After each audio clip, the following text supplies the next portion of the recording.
I wrote this poem 13 years ago. Wow. It's actually based on a scripture that basically says that everything we see now is imperfect, partial, incomplete. But one day we will see with perfect clarity, and that until then, the most important things we have are faith, hope, and love. And of these three, the greatest is love. I wanted to share both the scripture and the poem because to know them is to know me. They speak much louder than any tangible story I can tell. They speak of my ever-changing understanding of who I am, whose I am, and why I am.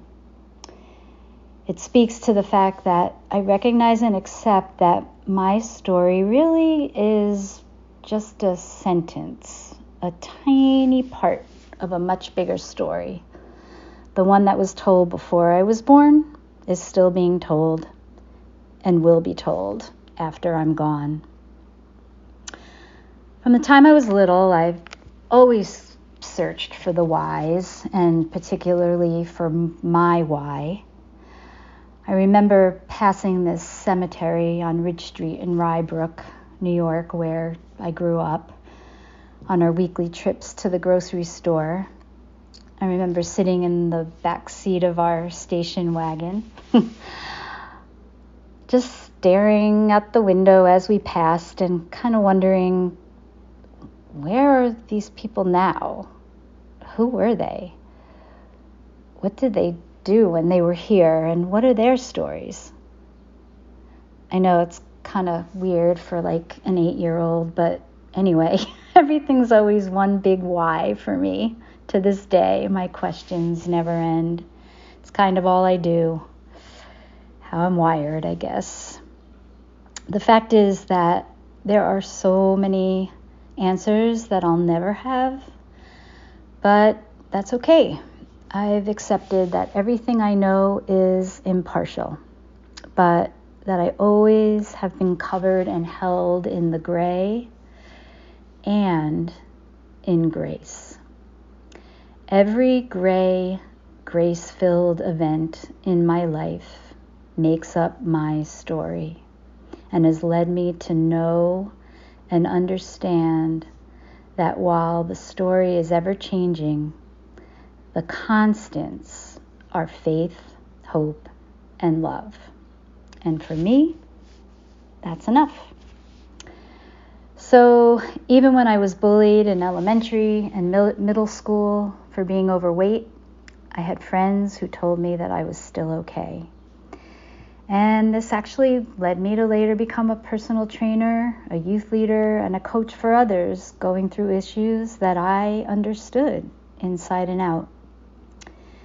And even when my dad left us, I had my journal and music and dancing to see me through.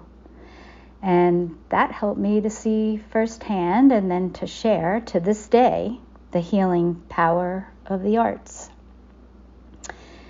Even when I had a break in an engagement in my 20s, I found myself in the arms of others who were happy to catch my fall, which helped me then to do the same for others when I was stronger and able.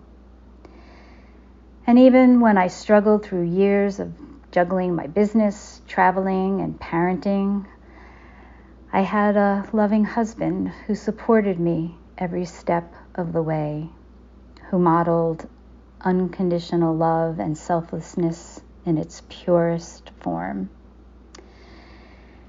And then years later, when my husband's brain was diminished by cancer, the love that he left behind is what remains. Love, the greatest of these. Then even when my boys moved to Denver, my dogs passed on, my house was sold, and my life in Virginia came to a close, I still felt that love nudging me here to Connecticut, where I now have this amazing, wonderful, new beginning. And yes, even as I slogged like all of us through a year called 2020, there was still beauty. Even as issues of blackness and whiteness seemed like one big muddle of gray, some things became more clear than ever. Right and wrong, good and evil. And I know now that all this time for reflection has set me up to know what I want and to fully embrace the rest of my life. And even though cracks are still everywhere, they can be filled. They always are. Life.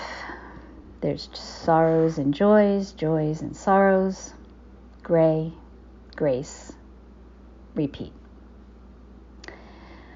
Well, my vision is still pretty imperfect, but around the same time I wrote Gray, the poem, I also jotted down these words, which make that imperfection okay. I wrote, a happy life is just happy, fleeting, but a meaningful life, a life of love, is full of joy, everlasting. Everlasting. I believe that joy comes when we live for others and when we live with others in unity and community. When we see our stories are all connected to everyone else's and to the story. When we follow in the footsteps of something greater than us, neither getting ahead nor lagging behind any given moment, we live gracefully, fully in grace. It's an undeserved gift, and it brings a bit of clarity into the gray. For me, anyway. This is my story, my life song, my why. To live a meaningful life in unity, in community, with faith, hope, and love at the forefront. And yes, I totally fail to remember this more often than I want, but it remains my story until one day I will see with perfect clarity. Until then, the gray and the grace will be enough.